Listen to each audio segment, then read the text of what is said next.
Amerika Serikat telah lama terlibat dalam berbagai operasi militer dan intervensi politik di Amerika Latin dan Karibia selama lebih dari 2 abad, menurut sejumlah laporan sejarah dan media internasional. Intervensi tersebut, dimulai dari akhir 1800-an hingga awal 1900-an, dikenal sebagai Perang Pisang, di mana Amerika Serikat melakukan serangkaian operasi militer di negara-negara Amerika Tengah untuk melindungi kepentingan perusahaan-perusahaan Amerika Serikat di wilayah tersebut. Pada 1934, di bawah Presiden Franklin D. Roosevelt, Amerika Serikat memperkenalkan kebijakan Good Neighbor atau tetangga baik, yang menjanjikan untuk tidak menyerang atau menduduki negara-negara Amerika Latin. Namun, selama Perang Dingin, laporan menyebutkan, Amerika Serikat membiayai operasi rahasia untuk menggulingkan pemimpin sayap kiri di beberapa negara. Peran CIA dalam politik Amerika Latin. Melansir Al Jazeera, banyak operasi tersebut dikaitkan dengan Badan Intelijen Pusat Amerika Serikat, CIA, yang berdiri pada 1947. Seorang analis yang meninjau dokumen CIA menyebut badan tersebut pernah mengendalikan hampir semua pejabat penting di beberapa negara Amerika Latin, termasuk Ekuador pada awal 1960-an, untuk memastikan pemerintah pro-Amerika Serikat. Di Bolivia, CIA dilaporkan mendanai kudeta terhadap Presiden terpilih Victor Paz Estenssoro pada 1964 dan kemudian mendukung kudeta melawan Presiden Juan José Torres pada awal 1970-an karena Torres menasionalisasi beberapa perusahaan Amerika Serikat. Dana rahasia yang digunakan untuk menggulingkan Torres diperkirakan setara dengan 3,3 juta dolar dalam nilai saat ini, menurut dokumen Departemen Luar Negeri Amerika Serikat. Di Chile, CIA diklaim membantu mengakhiri kepresidenan Salvador Allende pada 1973. Allende berencana menasionalisasi perusahaan tembaga yang dimiliki kepentingan Amerika Serikat. Kudeta militer yang dipimpin Augusto Pinochet berujung pada rezim militer yang berlangsung selama 17 tahun.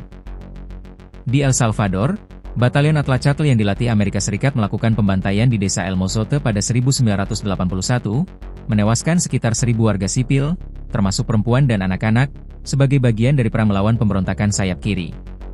Operasi militer Amerika Serikat di negara lain.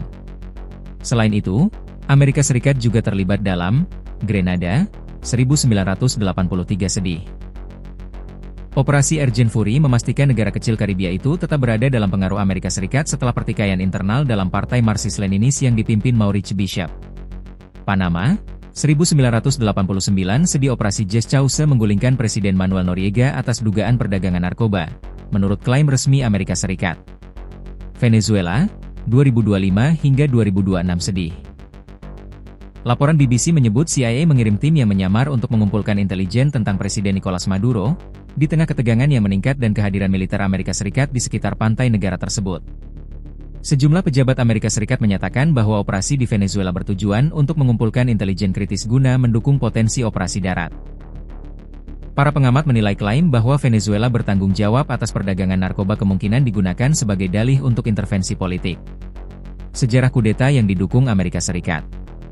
Operasi CIA lainnya yang tercatat dalam dokumen resmi dan laporan media antara lain, Guatemala, 1954 sedih Presiden terpilih Jacobo Arbenz digulingkan oleh kelompok lokal yang didukung CIA.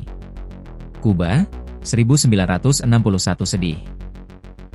Invasi Teluk Babi gagal menggulingkan Fidel Castro, meski awalnya direncanakan oleh Presiden Eisenhower dan diteruskan Kennedy. Brasil, 1964 sedih kudeta militer menggulingkan Presiden João Goulart, mendirikan rezim pro-Amerika Serikat hingga 1985. Ekuador, 1960-an CIA terlibat dalam mendukung kudeta militer untuk menjaga pemerintahan pro-Amerika Serikat. Dampak dan kontroversi. Sejumlah operasi militer dan kudeta ini menimbulkan dampak sosial dan politik yang signifikan, termasuk pergantian rezim secara paksa, pelanggaran hak asasi manusia, dan konflik berkepanjangan. Sementara itu, pemerintah Amerika Serikat kerap menegaskan bahwa tindakan mereka bertujuan menjaga kepentingan nasional dan menahan pengaruh komunisme di kawasan tersebut. Ahli sejarah menyebutkan pola ini menunjukkan kombinasi kepentingan ekonomi, keamanan, dan geopolitik yang menjadi motif utama intervensi Amerika Serikat di Amerika Latin selama lebih dari 1 abad.